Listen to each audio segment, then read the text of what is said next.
'alal 'abid kafaddil qamari lailatal badri 'ala sairil kawakib. Keutamaan orang yang berilmu dengan seorang ahli ibadah itu laksana keutamaan bulan di bulan purnama di atas sekalian bintang-bintang. Bintang banyak nggak? Banyak. Bulan ketika purnama bintang kalah bulan purnama. Kayak gitu orang itu. Jadi nggak rugi ngaji, nggak rugi. Yang rugi yang kagak ngaji. Kita nggak akan rugi, insya Allah. Ya, tuh. Nah, ilmu apa saja? Yang pertama, orang mesti memahami tentang ilmu tauhid yang benar. Apa fungsinya untuk mempelajari ilmu tauhid? Supaya kita mengimani Allah Subhanahu wa Ta'ala juga dengan ilmu, bukan semata-mata tawahum, persangkaan kita doang. Nanti akhirnya akidah kita tentang Allah jadi salah kalau begitu. Kalau kita nggak belajar ilmu tauhid dengan benar. Contoh, kita belajar sifat 20, ada sifat wujud, apa? Ada sifat tidak, bakok dan seterusnya. Sekarang kita bahas satu, sifat wujud.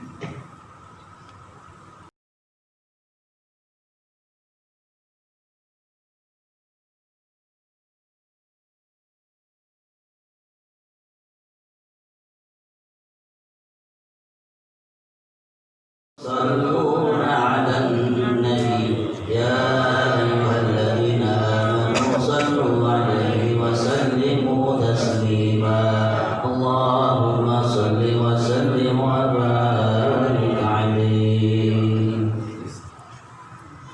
Bismillahirrahmanirrahim. Alhamdulillahirabbil alamin. Al-qaili fi kitabihil karim falawla nafara min kulli firqatin minhum ta'ifatun liyatafaqahu fid din. Wassalatu wassalamu ala sayyidina wa habibina wa syafi'ina wa maulana Muhammadin al-qail may yuridillahu bihi khairan yufaqihu fid din.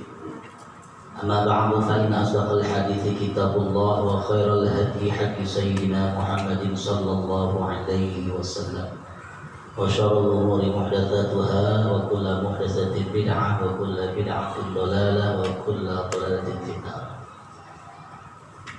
Hadirin jamaah rahimakumullah, para asatidzah, para hujjaj, bapak-bapak, ibu-ibu sekalian, jamaah Majelis Ta'lim Ar-Rahman yang mudah-mudahan kita senantiasa diberikan nikmat sehat wal afiat oleh Allah Subhanahu wa Ta'ala, terlebih nikmat iman Islam. Semoga kita senantiasa terus mendapatkan curahan rahmat, hidayah dan taufik dari Allah Subhanahu wa Ta'ala. Amin ya rabbal alamin. Malam hari ini mohon maaf karena tadi saya sampai rumah pas adzan maghrib main ambil kitab aja, ternyata yang saya ambil salah. Jadi harusnya dua ya kayak mal, tapi tidak menutup kesempatan kita buat tetap mengaji. Jadi saya malam ini ingin menyampaikan hal-hal yang juga penting dan nanti kita buka ruang untuk mungkin ada beberapa pertanyaan-pertanyaan yang bisa disampaikan di akhir. Bapak-bapak ibu sekalian yang saya hormati, menuntut ilmu agama itu hukumnya apa? Fardhu ain. Hadisnya juga udah hafal semua. Bahkan anak-anak kita yang TK juga diajarin sama gurunya. Thalabul ilmi fardhatun ala kulli muslimin. Ya, kalaupun ada yang nambahin di belakang muslimat itu riwayatin, tapi hadisnya maksudnya sampai muslimin. Nah, muslimat itu nggak disebut, masuk di muslim. Jadi kalau dikatakan kan aja muslimin doang, muslimat masuk juga di muslimin. Nanti bisa dicek di dalam kitab-kitab hadis. Kita Sahih Bukhari, Sahih Muslim, ya, ada beberapa riwayat-riwayat itu. Kata-kata menuntut ilmu yang fardu di situ, ya, kebanyakan ulama jumhur menyebutkan di situ adalah yang dimaksud ilmu agama. Menjadi penting untuk kita pahami bahwa yang paling utama untuk kita pelajari adalah ilmu agama. Sementara ilmu-ilmu yang dikategorikan berada di luar ilmu agama bukan tidak penting, dia juga penting. Tetapi ilmu agama harus jadi prioritas, harus jadi pilihan pertama. Maka Al-Imam Al-Ghazali itu membagi bahwa secara garis besar ilmu itu ada yang fardu ain, ada yang fardu kifayah. Yang fardu ain itu hukumnya wajib bagi setiap muslim untuk mempelajarinya. Wajib bagi siapa? Setiap orang yang muslim ya untuk mempelajarinya. Apalagi yang terkait dengan sesuatu yang maklumun minad dini bid-darurah. Contoh, mempelajari rukun wudu, mempelajari rukun sholat, mempelajari perkara-perkara apa saja yang membatalkan wudu, yang membatalkan sholat. Itu wajib hukumnya bagi setiap orang, terutama yang mukallaf, yang sudah terkena beban hukum. Mukallaf artinya orang yang sudah terkena beban hukum. Beda sama anak kecil, beda sama orang gila yang nggak berakal. Orang yang dewasa, orang yang punya akal, artinya sehat, ya, kemudian tidak ada unsur syar'i yang menghalangi dia untuk melakukan ibadah atau pekerjaan-pekerjaan yang berkaitan dengan syariat, mukallaf. Namanya mukallaf. Kita ini mukallaf. Kalau tidak dilaksanakan kefarduan ain ini, maka hukumnya berdosa. Itu yang fardu ain. Jadi nggak ada alasan buat orang bilang saya nggak tahu rukun wudu. Sebenarnya gitu. Tidak boleh seseorang mengatakan saya nggak ngerti rukun sholat, karena kesahan wudu dan sholatnya sangat tergantung kepada kebenaran daripada rukun yang dia laksanakan. Gitu Pak, paham ya? Sampai sini artinya ngaji jadi penting. Itulah tolabul ilmi di situ. Nah, kalau yang fardu kifayah itu adalah perkara-perkara yang kalau sudah 1, 2 atau 3 orang dari sekelompok manusia, sekelompok orang mengerjakannya, maka gugurlah daripada kewajiban yang lain. Orang belajar ilmu geografi, belajar astronomi, ya, belajar ilmu fisika itu fardu kifayah. Tapi belajar rukun sholat, fardu ain. Hadir di majelis ilmu itu fardu ain.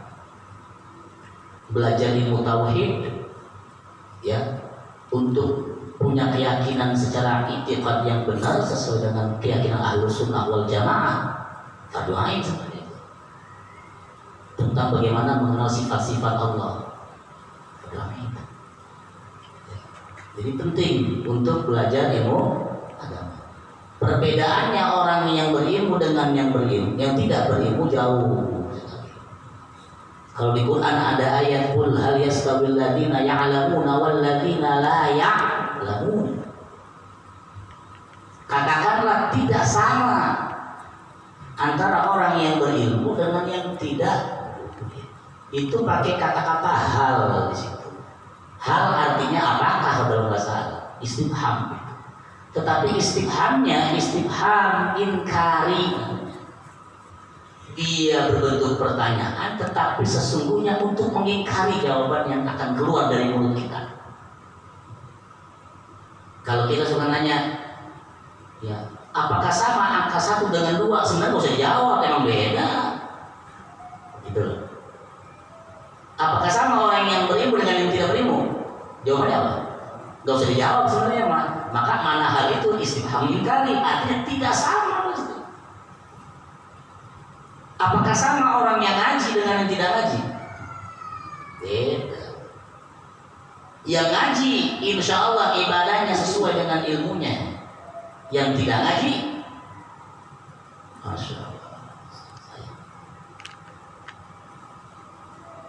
Jadi kalau di matan Zubat yang sering saya ulang-ulang itu, wa kullu man bighairi ilmin ya'malu a'maluhu mardud mardudatun la tuqbalu.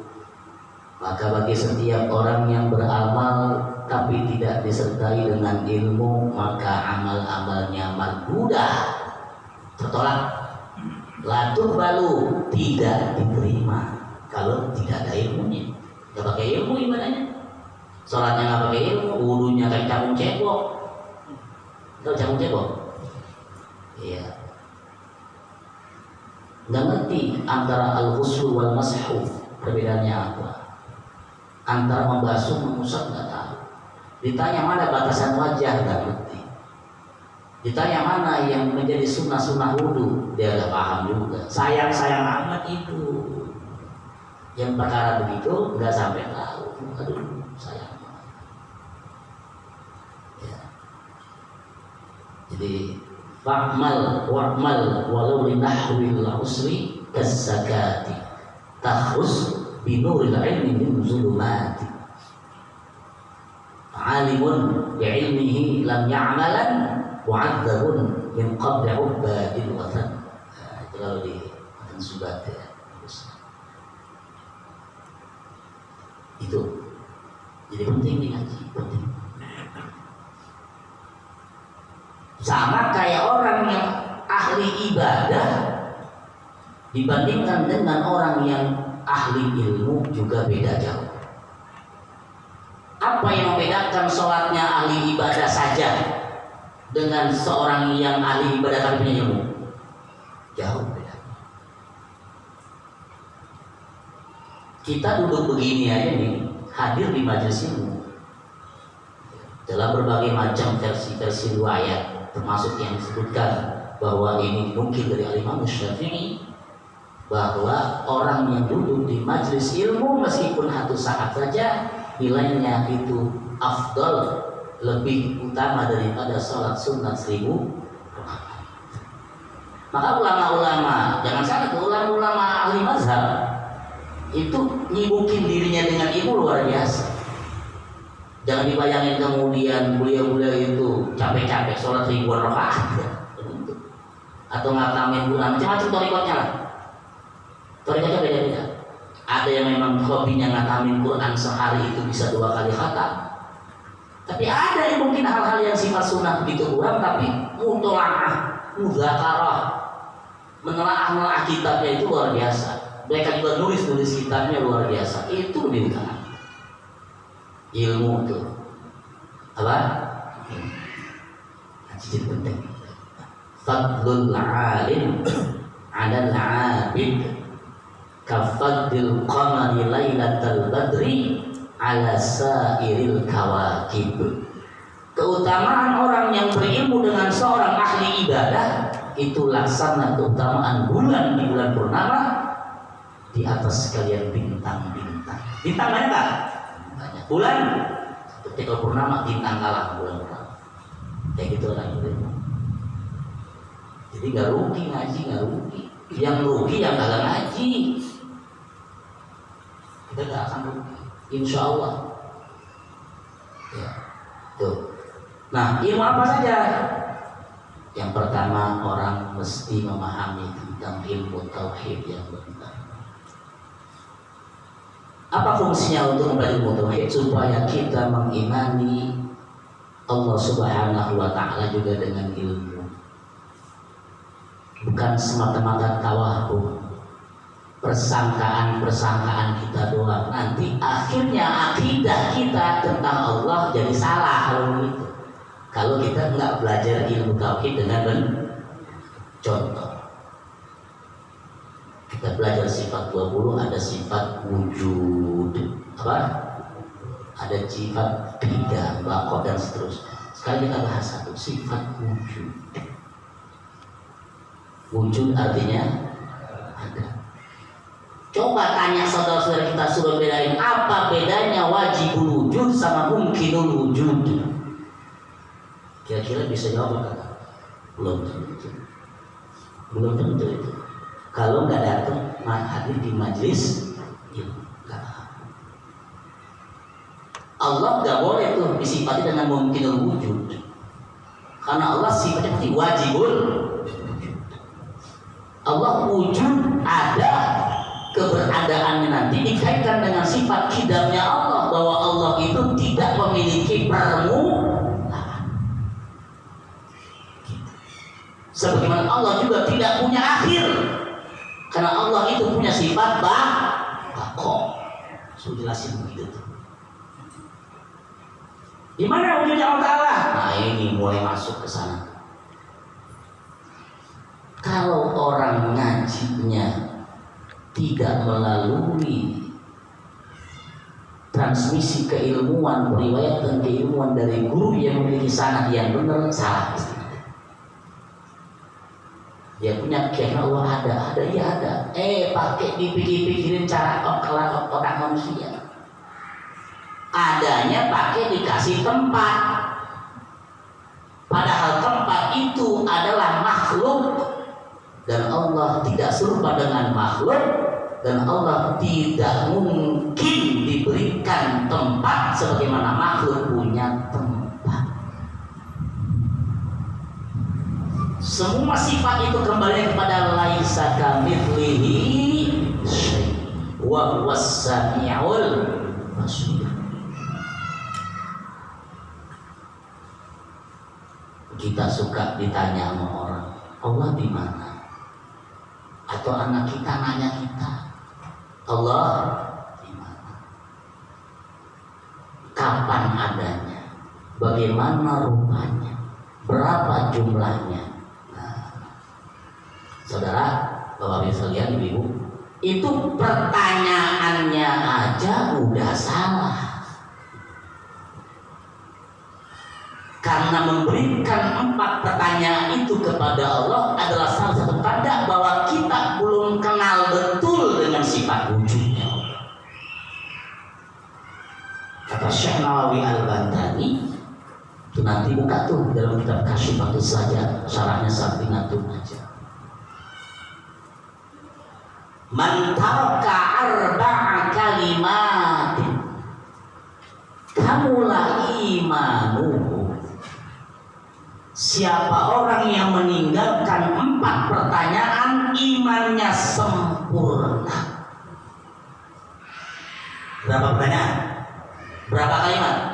4. Yang pertama, aina. Apa artinya aina? Di mana? Jangan tanyain di mana. Yang kedua, wa kaifa. Kaifa, bagaimana?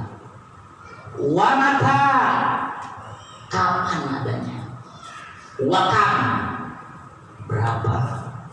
Pinten bahasa Jawanya. Piro bahasa asal, kalau pinten bahasa halus ya. Kebetulan satu bahasa Jawa gitu. Bahasa ngertos ya. Saya berkali bahasa Jawa tapi alhamdulillah sempat bergaul di Jawa, jadi ngerti dikit-dikit bahasa Jawa. Yang dirasa di wong aku ngerti mana. Api nama lebih loh. Ini belum ngapa dari Jawa ini. Begitu. 4 tuh. Kaifa aina wa kaifa wa mata wa kam. Kalau dia tinggalin sempurna itu.